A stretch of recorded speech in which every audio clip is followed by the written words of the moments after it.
mi paliin chatuan ram pansan ani ko kan pahala ko tumte ti ho kin tura mala ka ta ui midante krista he na foi hemi la hoya mala ka abul tum turin ko kan pahala ko counseling se din ania mamotu te he na chulam se din na suok thina in February sa ni som din patum chuin ko kan pahala ko soi tu ten member zong zong te to chuakin ko kan pahala ko in form le activities na te L3 turin kan in som bo ko kan hala na choyo thok tu som na le bi ki sakna building special ta khatin che si atsali che sang sari ve in ko kan a pe rutin ani a in ko kan hun pui hun bi ka te ke ping wa kem la ta le ko kan che ve la kong shama tu lam ze la che chu thin ani Christian chu ko tha din tu ra tan la he ram hoya bala la ko hian ko kan pa bala ko counseling se te hi a bul tum tu le mala tu ber an ni a mamotu te he na a chu lam ze in an fel suok mai thi ani report tu tam te kum sa thi som di patuma ko kan pabalai ko committee member sa ko kan committee ai ko pa di le ex officio te le mi som li pa di kan nia committee nei za koi sari OBV ding koi so pakhat nei ani kum sa thi som di patum chuin ko kan pabalai ko sub committee patum kan nia chu te chu program committee counseling cell music cell te anni kum sa thi som di patum chuwa ko kan pabalai ko te che vel na activities ta uite diriat ka sa thi som di patum dia na ko sana ta ko pastor achu Jonathan Naloti machu ko khadim na hun asiama ko kan pabalai ko hingin che sa di pe ani di som patum le di som pani February ya ai zo ko puichu ko kan pabalai ko tan Sinop Hospital Durplagin workshop abu saya ko kan pabalai ko ai oin Dr. Lang Himoya te secretary atel ni kan thani sa di som di patum hian si buya ko kan ti khon sa fai ta nei ania member thane ta thok chuakin chahlui kan ti ho bo ani ninga thana sa di som di patum zala ko kan pabalai ko member ten leadership training nei ania dear to pastor reverend C Thangchuama resource person atan man ani di so pathatala di som di pakwa September sa di som di patum chua tat ko falin revival camping abuat saya ko kan pabalai ko ten security duty na antho di kwa na ba sa di som di patum ni ga sa dia Lord nung le ko kan pabalai ko ko in kan fel chuka upa ai zorak thangan min hawa memba som kum pasari je kan kal theya Lord nung le ko kan pabalai ko te hi che sim hi kan te a ke ni citation moi tak kan dong bok ani di som di pasari November sa di som di pathum thotan za hian Republic Van Field a che vela trong trai ka thel le ani bo di so pa ta ni so pasari December sa di som di pathum hian PCI General Assembly Advanced Christmas to Dangar Presbyterian Church Sinop Sekmi Meghalaya Leya ko kan pabalai ko ai in uvana siata akal kum sa di som di pathum hian ko kan pabalai ko men batam lo ke har satna di nei di so parut te na Christmas chi bai bu na thil pe che sa di cheu lan anni kum sa di som di pathum chuwa ko kan pabalai ko men ba chatuan rampang ta di pali kuwa ke na dong liana usi za dong liana ula ri de ale kuwa zai kham ku ya ra na tan che sa thum cheu e anni Ni som di pakata changa ni som di paria January sa ni som di pali chua ko ran diamond jubilee lom natan ko ran babalai konten sial pakatman chen moi khat ko ran an pe kum sa ni som di pathum a republic ve ko ran babalai ko foi tu te chairman u ar le liana vice chairman u h laibata Secretary Dr. Bimoy Rate, Assistant Secretary Pural Chakima,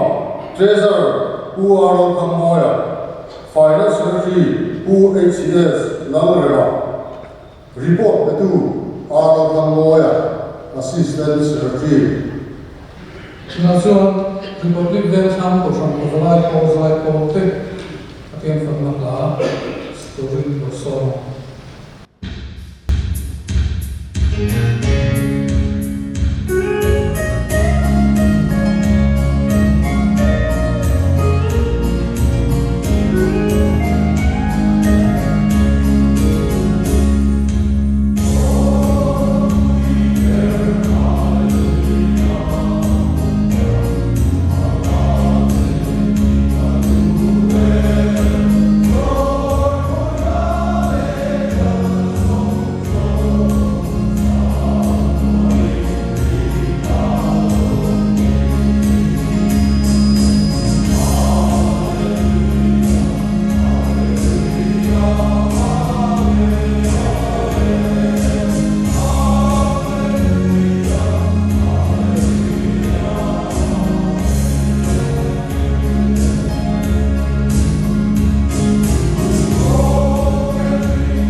Tuna chuan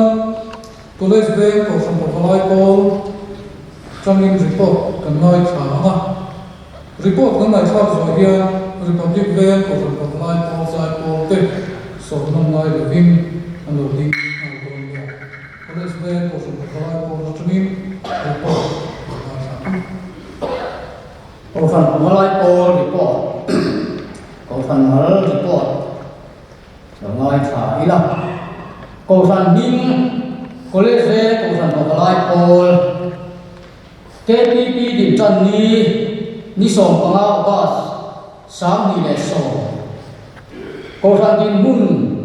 ko san pui ting bial ning Republic Van Pastor Bial KPP Inkom Chungchang KPP Inkom Hi Nei Ani Inkom Nei Hun Thọ Trần Lia Piang Inkom Nam Hun Cô San Ho KPP Inkom Nei Gan Tla Quý Thu Thiệp San Mon Ril Soi Sharing Lệ Variety Program Tia Kun Man Thin Ani In Siang Na Lam Chung Baza Hi Program In Siang Na Hung Bel Ba Sang Song Hi Pathum Ami Ang Kha Ani Presbyterian Chung Baza Zali Som Kwa Pani Punna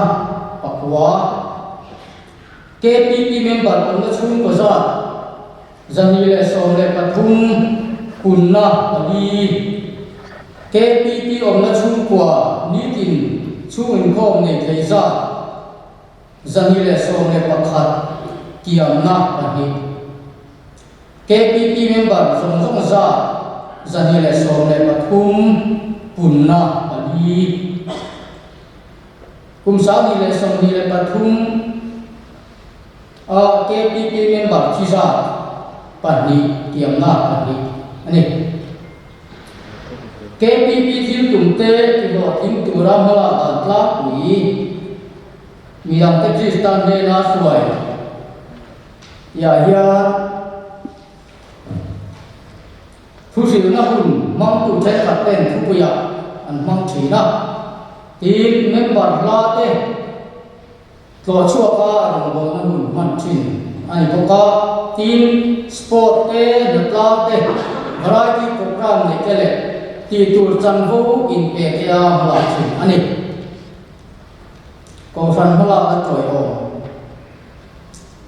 Missionary Song Chong Na Che Si Khat Khating Ko Na Chung Ru Chin Ani Natla Ko San Huang Chunga Atun Hula Pianga Ne Chin Ani Christian Chung Patha Dim Dura Tanla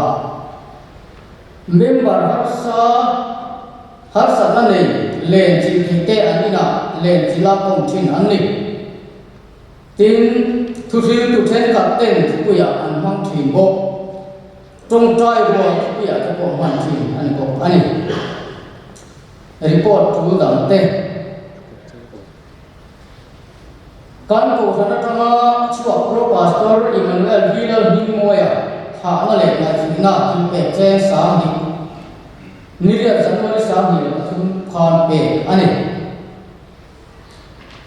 College of Nursing Singapore Hospital Plan Website Workshop on Hygiene and Legal Awareness Nisom Le Pathum Atanga Nisom Bali February Sang Hi Som Le Pathum Chunga Website Kuvizo Liana College Way KPP Secretary Tentir Ani Operation Kingdom Ministry Camping Center Punjong Tampuinan James Hitale Sama Pe Ani College Way Khanwa Thar Natang Leya Ni Khathun Man Ani College Way Kosan Pagalai Pon Ning Bible Society of India like member in Siam Ani College Bank of Alcohol Necktie Za August ni Somhil Barusani Somhil Pathum Khan Siam Ani Harnain Kop Uivai Kuana Ni Somhil Pasari August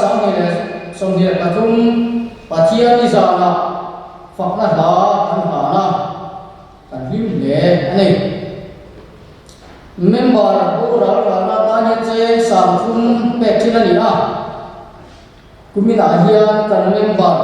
Ku Vanal Tua Ku Sumli Le Ku Zoram Thana Ku Samsari Ten Chakon Ram Pansan Ani PCI General Assembly Adventist Mass Nisom Pangata Som Pasai Desember Sang Ile Som Ile Pathum Mangin Kan Member Pani Putoi Banda Chang Te Le Ular La Thabong Do Te Dambar Presbyterian Church Singa Sepi Matalaya and Calve kan ko sana tanga missionary baru suak me ke ne na Christmas na piang chi bai ku na atan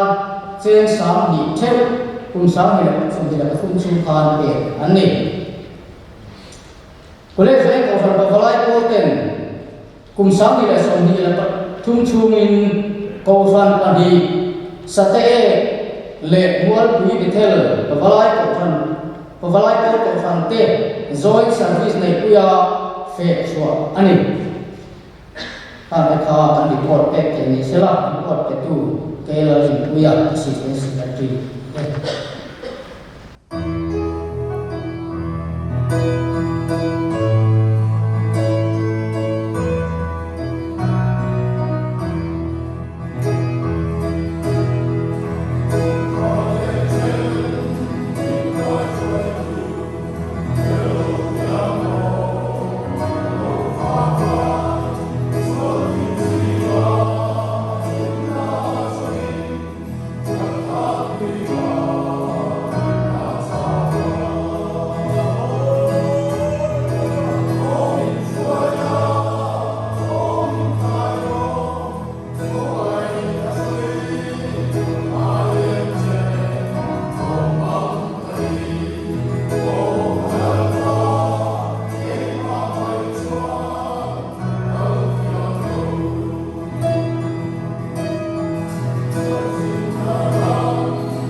Vale, tuna chuan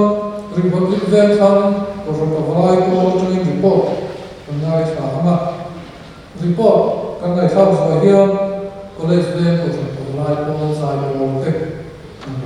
ding ve kan do ne Republic Vel Thang ko ro ka vai ko report Republic Ven Thang ko son ko lai ko sang son na thum ko report ko son min Republic Ven Thang ko sa KPP din tran ni nikha February sang ni pakwa ko san din hun ko san min ting biang min Republic Ven Pastor Bial KPP in home chung chang KPP in home nei thei in home nei hun tho tan ni sa in home na hun senior department hall KPP in home nei dam tla bui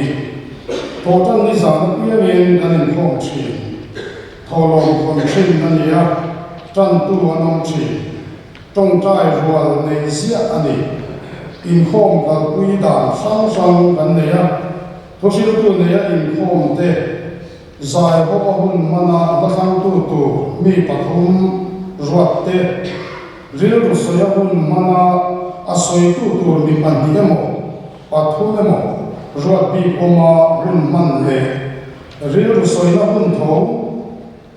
ruột bị ôm nó vào ăn có bia mình riêng rồi soi tên hôn man chuyện này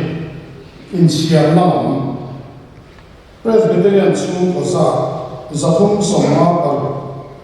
KPP member omna School của sa za sumriat pama KPP omna School của mi tin chu min khom ni za som sari ani KPP member zong za sumriat pama umina KPP member thiza akhat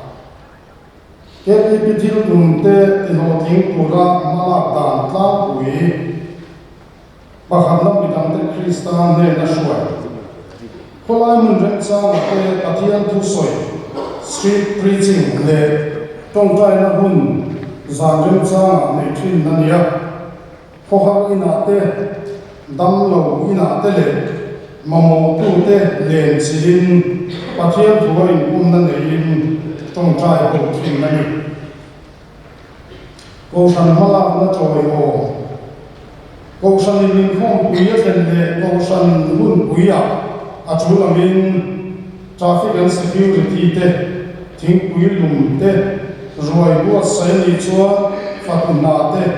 thấy tốt xoay làm học trì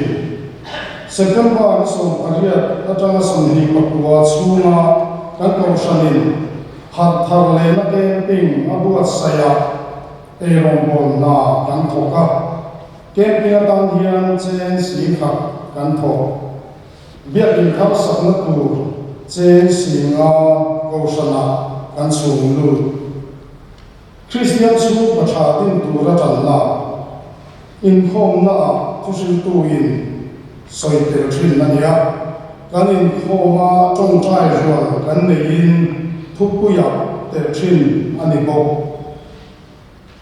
report thu dang om piang trong trai Bethel April so zana khan youth recreation center for lan na me ani members of ni pakwa kan kala li thei ke pani nei so pamale two wheeler parupin kan kala ni July ni riat sang ni som ni pathuma one day crusade ko san hola kan neya te huna hian tual pa mal som thara din thar le na team speaker tan man ani member som pakhat kan tela zanria til ho ani kan member ui pula sang zera sai lo chuan September ni som pakhat sam ni som pathuma chatuan ram min pan sana oi kan tin kan ui le a September ni som pali zana an chen na ina ral na ne ania kan dam ding lai amin che sang ya ral ani sub committee sang hen te hi din ani program committee zaipol committee fechwa committee le sport committee te October sang ni som ni pathum kha hetian hian sports kan ne ni som ni pathuma sport han le indoor items ko san hola ni som ni palia outdoor items MSSC ground mol thua ni som thuma Bible quiz le loman sen le sports kha committee na relamin kan member download ani che sang ni ve in kan anni November ni som pakhat le som ani a khan rung vel hun KPP kan toa lir the ke pali nei som pali le ke pani nei panin member som ni pani kan kal kan ko sana chama missionary chuak me mi pakua ten ena Christmas si bai bu na che sam khat theu lan an ni kan ko san member nat na khir le he deu tuar mi so Christmas walin che sam khat theu kan an ni kum sang ni som ni pathum chung hian Holy Bible chia chuan ni se kan tia member som ni in an chia chuak theya lom puinan Holy Bible lan theu an ni sang ni som ni pathum chung in voi som ni pasari kan in khoma member za som riat panga a chorwalin mi som ni pakhat point pali in khom thri ang kan ni report petu secretary kelan uya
report yang akan diundur biar orang itu kena sama. Kami kena syar zahir kan zahir suai tu tek anda wujud yang kenal. Kristian tahu nampak zahir sendiri makuana. Lalu Emmanuel Ramzan tu lek amin terhadap berdoa kakak insana. chuan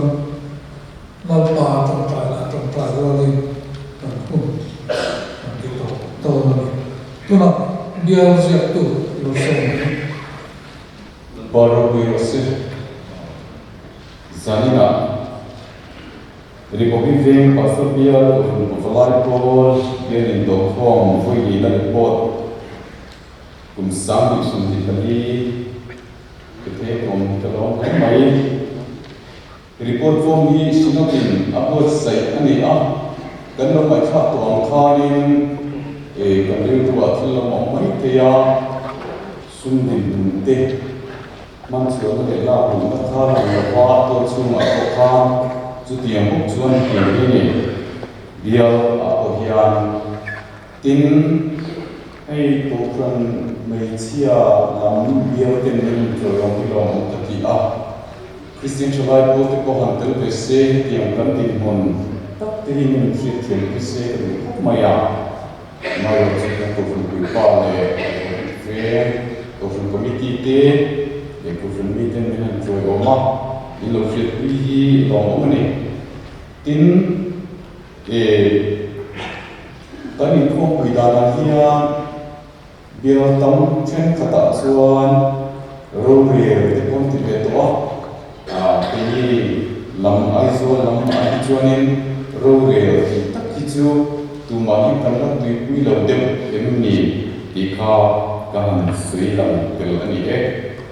ko fan ko la ko report form report wan chu kum sam di sum ni patum January atanga kum sam di sum ni patum December ti ni kan chung gen sam di sum ni kan ni karon se te la mai na chan chu shinatin ko fan ko balai ko report khai khom na asiam thina sami sum hi kan ni mi kha khai khom na siam kha sami sum hi pathuma an di suaka chuni ko ni kan di lan kha mai ni di kha kan sui wa kan report tu takhi sami sum hi pathum kuma lu theng ani bial min republican pastor bial din chulhun ni som pakhat thanga sa ni som wa biar ko balai ko committee nei sa khoi office beer meeting nei sa khoi li biar ni to ko mi nei them nei te ye biar ni to ko nei te dan tlang wi nei hun ni som ni pama tang ne ru fe pori sam ni som ni pathum nei dan le hun man dan Republic Veng ko kan populai polin to kom koi tum na amun Republic Veng kan ko kan pekin tu pui Krista tanan speaker Reverend Love Sang dera ni sum ni pama February sam ni sum ni pathum in ri za pathim de in ko huna program man chunani to chung ko kan populai pol report te le dia ko kan populai pol report nei kha ani hemiza le kian dia chunga to chung ko kan populai pol ten sai pol an nei chu pokane ni sum ni par February sam ni sum ni pathum pathian ni chuma chnu le zan pathian ni in koma speaker ne na training thara lam tu pui khan Krista tanan di tu mai thak thin ani bia zai pol to chung ko kan zai pol le to chung ko kan populai pol te zai pol le thak thin ani bo pathian ni chuma in koma na ko kan bia pi pa te kai shoi na noya kum sam ni sum ni pathum bia shoi tu office beer te thanna nei ani than pui tu le office beer than chuaten pathian ni chundu in khom bana chanko in siam rin na le beer committee member te ko felna an nei ha bo bian hala ta cha pui hi sab ABC in ka chena mai cha kan nom lo pa takin ka han chiak lang do na ni ko fan populai ko tu pui le thil tum sarmon tu pui mangin beer office beer ten cha sei na hun chan in sema to chung ko hun populai pol in koma program siam to chua ani biang chung ko hun populai pol men parte rong bol hona le in me riat ton na rem cha na tan ro manna na tlang le ni sino camping center nei boy CP ra kon sa fa ya na tlang ni ani him takin zanre ki do ma la ni in chiam na lam bial chunga ko from zat pathum republic ve police ve republic ve thang bial chunga ko from popular po din na zat pathum ko from popular po member on the chung ko zat zaru chunga paria ni kuma zaru chunga pathum kan ni a chungwa pangain kan kiam ni Christian ko from popular po on the chungwa ni din chung in khom ne theisa hi zanga simriat pakhat ani a ni kum kan ti unsi chu sam ni som ni pania zaru som paru ani a kan kiam ni hi sumthum panga ani a za simriat paria point som ni pakwa in mun kan lo ani biar chunga ko from popular po member on za hi zaru sunga pariat kan ni a sami sumni pati a zaru sum pali kan ni in parukin kan san yang ni hi chang chu member ti te kan pa ka vega in sun chuak min dem sam te kan nei ven china chung chu a chan bu pakat ani kumina go from popular po member thi pasari kan neya kan nei thak tak khan republic venga ali college venga pani republic veng thanga pakhat ani di chuan media te kan che po trina mi pa kan thi hem dem trina chu kan ram mi hui te hian kan fe ani ta ani hi Parit na harsat na emo lom na emo seitur om apiam tihi kan chia le to na insun do hitaran chia zom do na ni kum sam ni sum ni pathuma to chung ko fran popalai po pian mission du i zom na to chung ko fran na kan chung du khom hi thok tu sum ni an tin ta kan lom le ani bia standing committee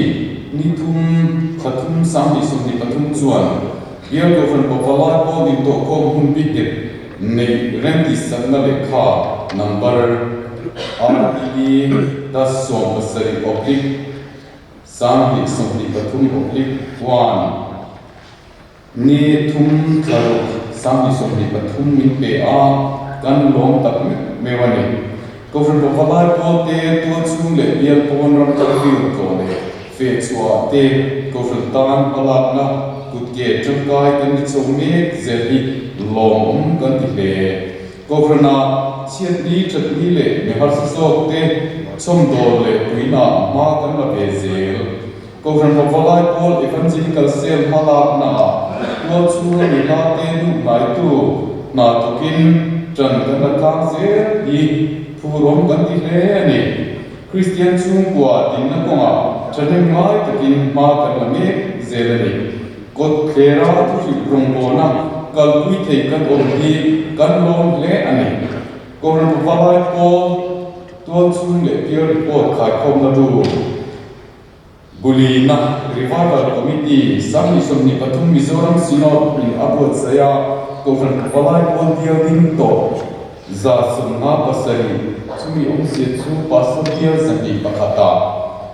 Za Sunga Pasari Hi Govern Popalai Po Dialing To Na Ani A